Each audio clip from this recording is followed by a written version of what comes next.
Shalom, shalom, all praises to Yahweh Bashem Yahushai, double honors to the apostles and the elders of Great Millstone, shalom to the elect.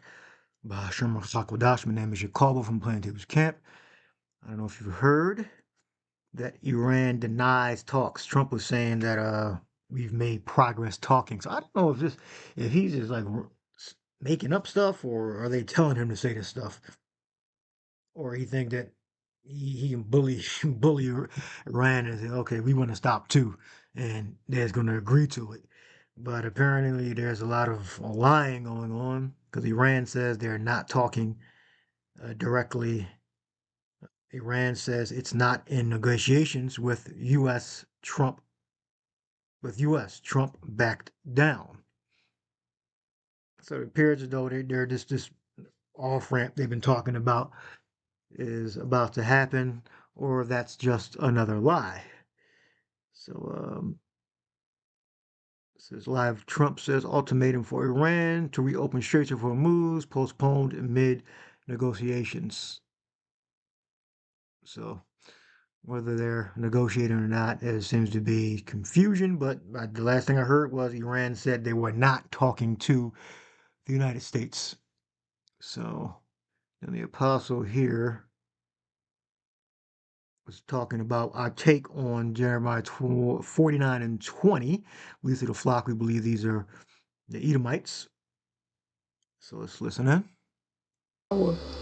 That he have taken against Edom, and his purposes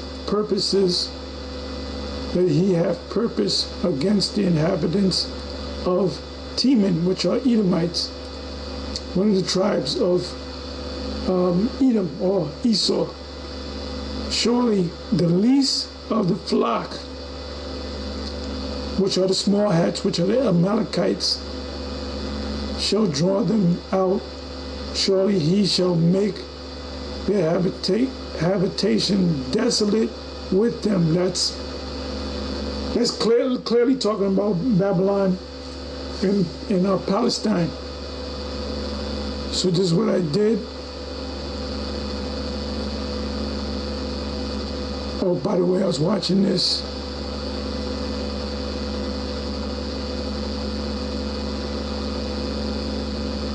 This was put up by, this is Fox News. Breaking Israel on the fire amid Trump ultimatum to Iran. Now Trump's ultimatum is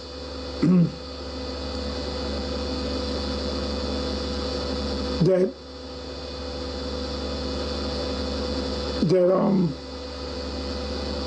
Iran has to open up this Strait of Hormuz, or he will bomb certain strategic areas dealing with oil production.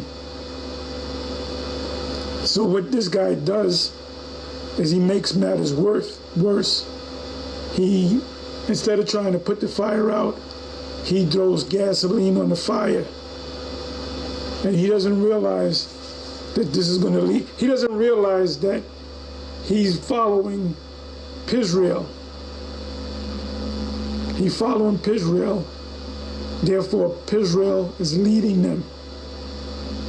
That's your classic, the tail wagging the dog scenario. He doesn't understand scriptures. Evangelist Paula White is not helping him because she doesn't understand precepts. And I was going to do a video. I was thinking about it. What was the title? Christians don't know shit about prophecy. Now that's a series right there. If you notice, Vocab Malone never goes into prophecy. He never argues prophecy. He never brings up anything concerning prophecy. It's simply because they don't know prophecy. So anyway, so you can watch this video. This is Fox News. So they're telling you what's actually happening in Israel. And they mention, if it's not in this video or the video before that one, but I've been hearing about it, that they bombed Dimona. Nearly 480 Russian specialists remain. But I do know, it's in the mainstream news, they mentioned it briefly, that one of the places in Israel that was hit was Dimona, which is, I believe there's silos there, there's a nuclear reactor, something to that effect. So if you go into the history of Dimona, the people that live in or near Dimona, or in Dimona rather, are the so-called Negroes that went to, left mostly Chicago, and they went to the land of Israel back in 70-71. They first went to Africa, and they're not a threat. You know, Esau ain't scared of them, because they're not a threat. They're afraid of us on a prophetic level. Because these Dimona Israelites, I call them Dimona Israelites, they're not teaching that Esau, the descendants of Esau, the Edomites, are so-called white people. They're not speaking about Babylon the Great. They're not saying that they're not the real people. They're just there. They're just lost Negroes that happen to know that they're Israelites, but they don't understand the scriptures. They don't even believe in the Messiah. I believe they say that there's a Messiah, but he was just another prophet. He wasn't the Savior. He was not the...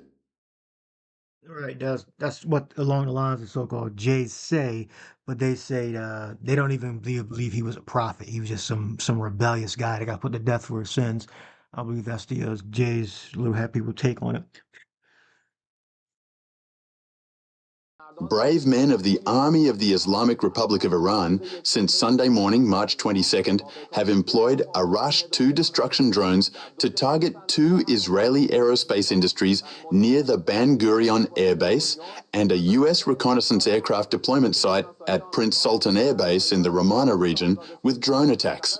The 74th wave of Operation Promise of the Faithful Four, with the code name Ya Amir al-Muminin Ali, peace be upon him, targeted American bases in the region, as well as in the center and south of the occupied territories, continuing pre-planned war game scenarios with new tactics and upgraded systems. The Malik Sultan base, the US 5th Fleet, and the Kamala terrorist nest were targeted by Fatah 312 Qiyam and attacking drones, continuing the lightning strikes of recent days. Military bases and security centers in Tel Aviv, Yokneam, and Ramat Gan were also powerfully destroyed on Sunday morning following direct hits from the Kaibashakan, Qods, and Khorram Shah 4 missiles. A few hours ago, the 75th wave of Operation True Promise 4, under the name O Fatima al-Zahra, peace be upon her, was carried out against Zionist and American targets. In this wave, based on reconnaissance carried out by operational intelligence units, new military deployment locations, and the concealment of Zionist army personnel in various areas of the occupied territories were targeted. The Prince Sultan Air Base in Al-Khargeh, which is one of the main deployment and operational locations for American aggressors against Iran, was also targeted with ballistic missiles. The terrorist Israeli and American military personnel are warned that they are being fully monitored by the operational intelligence units of our armed forces, and hiding in settlements, such as hiding in a settlement in Arad, does not save their lives due to the intelligence dominance of the armed forces. Luke 21:9, but when ye shall hear of wars and commotions, be not afraid. It's like be not terrified, for these things must first come to pass, but the end is not by and by. Let's look up commotions. Akatasalassia. Akatastasia. Akatatasia. Instability, a state of disorder, disturbance, and confusion. Tumult, disorder, instability. And that's what we see going on now. This is they are not trained to do what we do. TSA officer reacts to ICE presence at airports. You know, Trump said he's sending, he sent, is already past tense. They're there now because apparently there's a type of strike because of pay. TSA pay is low or something like that. And they're sending ICE agents to do what exactly? Let's see. TSA officer at Boston Logan International Airport and president of the union that represents TSA employees across New England, Mike Gazagian. Mike, thanks so much for joining us. I'm a little bit confused about how these ICE agents are being deployed. They're supposed to help with these long lines. Are they doing check-ins? Have they been trained to do check-ins? Well, the ICE agents have not come to any of the airports in New England, so I can't tell you exactly how they're being deployed at the other airports. I suspect if they're being deployed outside of security, I mean, I would say that any kind of police presence outside of our security in an airport is a deterrent. However, if they're operating inside at the checkpoints, then, I mean, if they're doing ticket checking or they're standing at the exits, then it's an operational decision. But I really can't speak to exactly what they're doing at each airport. But TSA agents, generally speaking, are trained in a very specific way, right? It's not just any law enforcement officer can come in and do the same thing they're doing, or am I wrong about that? You're absolutely right. The TSA agents are very well trained. It takes many months to earn your stripes, so to speak. And, you know, we're the best at what we do. There's nobody better in the world. We've got a 100% success rate. We've never lost a plane. And nobody does it better than TSA. And, you know, ICE has their own operations. They're not trained to do what we do any more than we're trained to do what they do. And so if they are going to come in and they are going to assist us and they are going to do things like stand at the exit, that frees up agents, officers to come in and do other things at the checkpoint they've been trained to do. So is it potentially a helpful thing to have them there, even if they're not actually doing the checking in? I think the problem becomes if there's a situation where a passenger objects to an ICE officer being there. You know, we're not trained to deal with the kinds of situations that they get into. And they bring a lot of attention with them. And we don't really know who's coming off planes. We don't know exactly who's coming through the airports. And, you know, not everybody has a different opinion about ICE officers being in the airports. If something were to happen and they were in proximity of one of our officers, we'd be in the middle. And that's a problem for us because we're not trained to deal with those situations. It sounds like what you're saying is you saw the way local officers had to get in the middle of ICE operations in places like Minnesota. I know the police chief in Minneapolis said that very thing. I don't want my officers to have to be in the middle of this without coordination because it's not fair to them to become targets because ICE is such a lightning rod. Are you worried about something physical happening with your TSA officers? I'm always worried about their safety. And to your point, you know, the police officers, they're trained police officers. If they're worried about it, we are unarmed. We don't have that kind of police training, and we cannot be involved in any kind of altercation that might take place. Or, you know, if they were going to attempt to make an arrest or something like that, we can't participate in any of that, and we shouldn't be near it. And by bringing them into the airports, you open the possibility that that situation might develop and one of our officers might get hurt. And that's really what I'm worried about. So, I mean, let's talk more broadly. The reason that this mess is happening, that your officers are not getting paid, that so many people are calling out sick is because we're in the middle of a partial government shutdown. Republicans are blaming Democrats. Democrats are blaming Republicans. Who do you blame? Both sides. I think both sides are kind of now moving the goalposts, and, you know, it's making it harder to come to an agreement. But I mean, you know, as a union rep, our job is to negotiate, and politicians know how to negotiate. They know how to make deals. If they want to do it, they could do it. We've got 12 senators and 21 representatives that come from the New England area. If they all got together and they wanted to make something happen, they could do that. And so really, there's no excuse for not paying us. I mean, it's a fundamental relationship between an employer and an employee that the employer pays the employee on time on a regular basis. This is the federal government. It's not happening, and it has to happen. How many sick outs do you guys have at Logan? We're actually under under normal, below normal, sorry, for as far as sick calls go. But the sick calls aren't really the problem. It's the people who are leaving.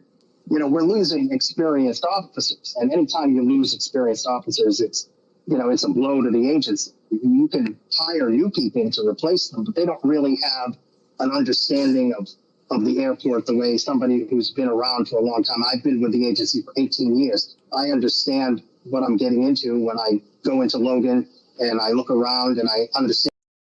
So they're there to, just in case people start to riot or protest break out because of the disorder, because their lines are getting longer, people are stressed, they don't agree with the war, the country's divided between left and right, Democrat and Republican, so they're really there to keep the peace. They're peacekeepers, so to speak. And they know that since they did hire all these officers, well, might as well use some of these ICE officers to help out, keep the peace, so to speak. Been around that long. You know, in a security business, you need to have that experience. You need to develop that kind of instinct to understand that something's off and, know how to deal with it. Mike Gazagian, thank you so much. I appreciate you joining us.